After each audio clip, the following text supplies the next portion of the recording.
Kami tidak tahu banyak hal, tiap hari adalah belajar. Belajar dimulai dari berpikir. Dan karena apa? Karena berpikir itu seru.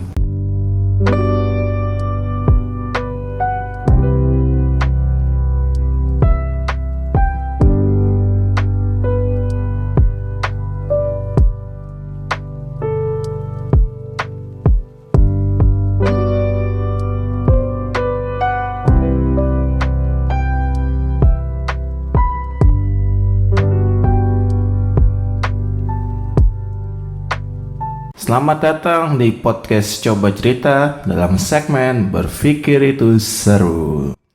Cerita bebas tanpa ilmu di awal menghasilkan pemahaman di akhir. Sebuah segmen yang berisikan cerita-cerita nan sederhana yang dapat memberikan pemahaman dengan cara yang mudah. Terima kasih kepada Coba Cerita Explorer, yaitu para pendengar dan pemirsa sekalian. Semoga konten-konten kami dapat bermanfaat dan memberikan pemahaman dengan cara yang mudah untuk Anda. Jangan lupa untuk mengikuti kami di YouTube dan juga ikuti akun media sosial kami lainnya. Klik like, subscribe, share, dan komen. Dan notifikasinya jangan lupa dihidupkan ya. Coba Cerita Explorer, jangan ragu ya untuk berbagi pendapat dan ide atau pertanyaan kepada kami. Bisa dikirim melalui media sosial kami ataupun melalui komen-komen di bawah deskripsi podcast. Memahami cerita rakyat Nusantara dengan agak lain. Karena apa? Karena berpikir itu seru.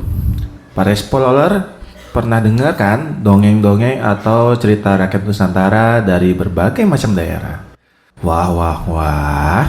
Jangan-jangan generasi milenial sudah nggak pernah mendengar lagi ya kisah dongeng atau cerita rakyat dari berbagai daerah. Kalau para explorer ingin mengenal dongeng atau cerita rakyat Nusantara, bisa loh tanya sama Mbah Google atau bisa diceritain sama Coba Cerita ya. Dijamin pasti seru dan nemu banyak hal baru deh. Di episode kali ini kami mengangkat dongeng atau cerita rakyat dan bagaimana memahami inti dari cerita itu dengan cara yang agak lain. Judul kali ini adalah cerita rakyat Malin Kundang. Si anak durhaka yang kena kutuk ibunya menjadi batu. Cerita pendeknya kurang lebih seperti ini. Dahulu kala di Padang, Sumatera Barat, tepatnya di perkampungan Pantai Air Manis, sebuah perkampungan nelayan, ada seorang janda bernama Mande Rubaiyah bersama seorang anak laki-lakinya bernama Malin Kundang yang sangat disayang oleh ibundanya. Malin Kundang sudah meninggal oleh ayahnya sejak ia masih kecil. Ibu Malin sudah tua. Ia hanya bekerja sebagai penjual kue. Pada suatu hari, Malin jatuh sakit. Tubuhnya mendadak panas sekali. Mande Rubaiyah tentu saja sangat bingung. Tidak pernah Malin jatuh sakit seperti ini. Mande Rubaiyah berusaha sekuat tenaga untuk mengobati Malin dengan mendatangkan tabib. Kalau sekarang nyebutnya dokter ya, para explorer. Nyawa Malin yang hampir melayang itu akhirnya dapat diselamatkan berkat usaha keras ibundanya. Setelah sembuh dari sakitnya, ia makin disayang. Demikianlah Mande Rubaiyah sangat menyayangi anaknya. Sebaliknya, Malin juga sangat sayang kepada ibundanya. Ketika sudah dewasa, Malin berpamit kepada ibundanya untuk pergi merantau dengan menumpang kapal besar yang sedang merapat di Pantai Air Manis. Meski dengan berat hati, akhirnya Mande Rubaiyah mengizinkan anaknya untuk merantau. Namun, hingga berbulan-bulan lamanya belum ia menerima kabar mengenai Malin. Namun ia yakin pada suatu saat nanti Malin pasti akan kembali. Harapannya terkabul. Pada suatu hari yang cerah, dari kejauhan tampak sebuah kapal yang indah sekali berlayar menuju pantai. Kapal itu megah dan bertingkat-tingkat. Orang kampung mengira kapal itu dimiliki oleh seorang sultan atau seorang pangeran. Mereka menyambutnya dengan gembira. Ketika kapal itu mulai merapat, tampak sepasang muda-mudi berdiri di anjungannya. Pakaian mereka berkilauan terkena sinar matahari. Wajah mereka cerah dihiasi senyum.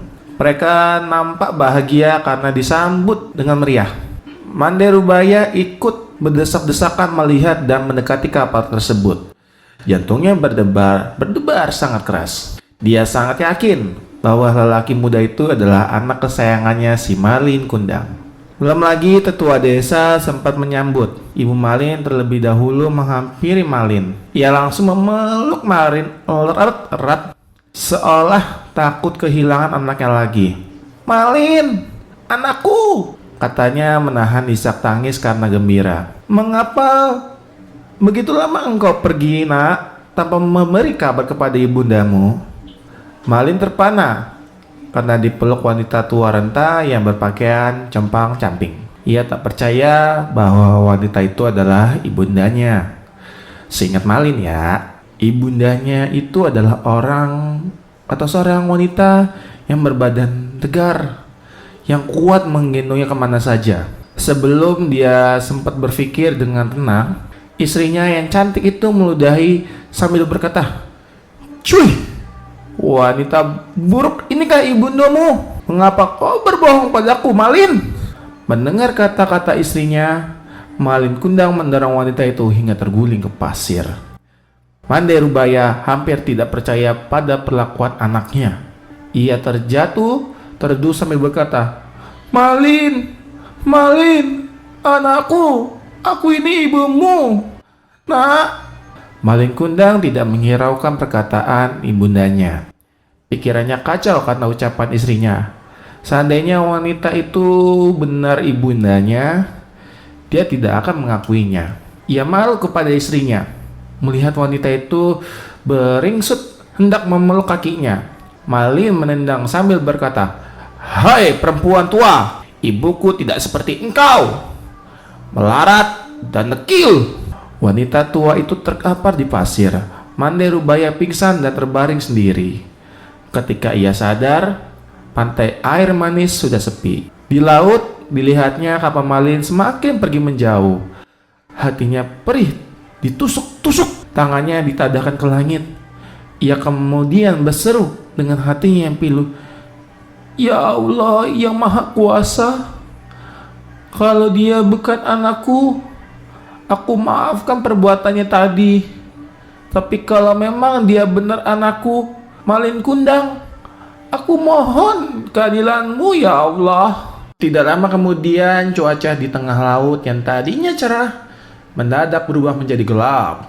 Hujan tiba-tiba turun dengan teramat derasnya. Entah bagaimana awalnya, tiba-tiba datanglah badai besar menghantam kapal Malin Kundang. Disusul sambaran petir menggelegar. Ketika kapal itu hancur berkemping-kemping, kemudian terhempas oleh ombak ke pantai. Ketika matahari memancarkan sinarnya, badai telah reda dan usai. Di kaki bukit terlihat kepingan kapal yang telah menjadi batu. Itulah kapal Malin Kundang. Tak jauh dari tempat itu nampak sebongkah batu yang menyerupai tubuh sesosok manusia. Konon, itulah tubuh Malin Kundang, si anak durhaka yang terkena kutuk ibundanya menjadi batu. Aduh, serem sekali ya para explorer. Untuk generasi X, mendengar cerita Malin Kundang ini menimbulkan rasa takut terhadap ibu. Karena doa ibu itu sangatlah manjur dan mujarab. Yuk, kita pahami cerita Malin Kundang ini. Waduh, ternyata sejak dari dulu ya, kita terbiasa dengan memberi label atau menghakiminya. Dari membaca judulnya saja, opini kita sebagai para pemirsa sudah digiring membentuk persepsi bahwa si Malin Kundang itu anak yang tidak berbakti alias durhaka. Padahal kita belum tahu mengenai kisah yang sesungguhnya. Nah, tokoh-tokoh yang terlibat dalam cerita ini adalah yang pertama, Malin Kundang si anak. Yang kedua, Mande Rubaya si ibu.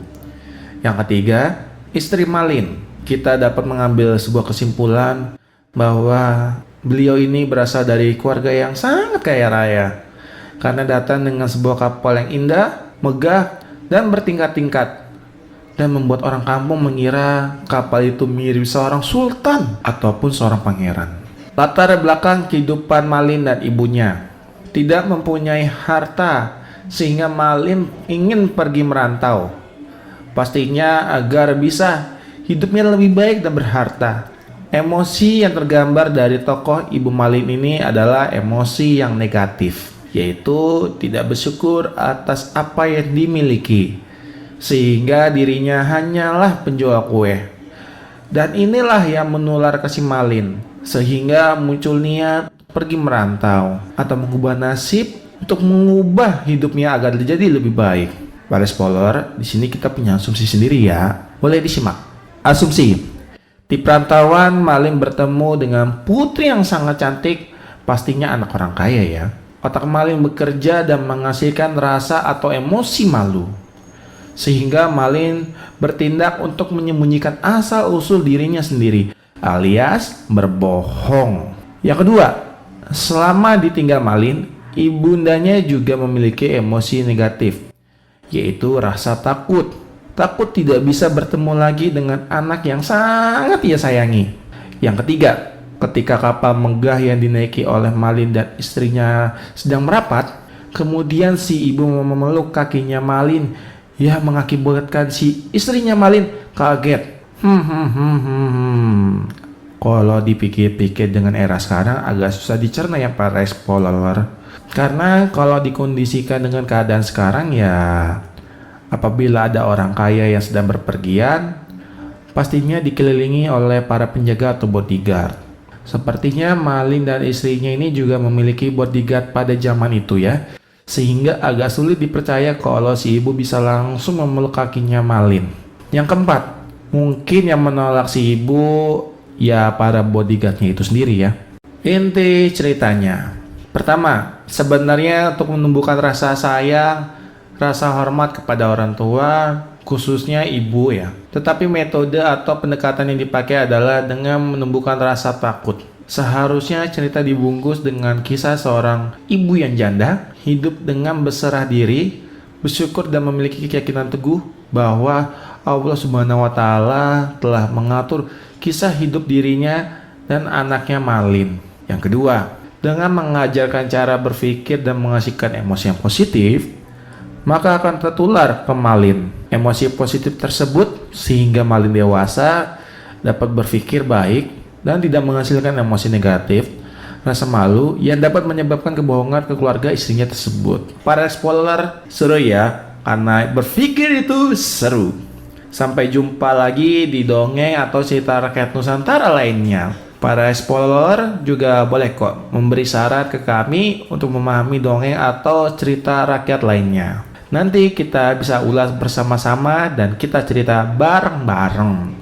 Kita latih otak kita untuk berpikir untuk memahami dari sudut pandang yang berbeda. Semangat terus ya para spoiler untuk melatih otak dan hati kita. Gunakan otak untuk berpikir dan gunakan hati sebagai indikator emosi untuk menghasilkan tindakan yang baik.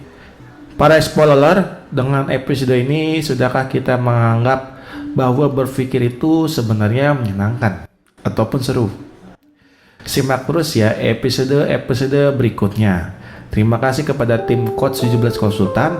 Bila ada yang ingin mengikuti tes kepribadian, tes psikologi, dan konseling serta tes minat bakat pada anak, bisa hubungi kontak yang tertera dan email yang ada di layar kaca Anda.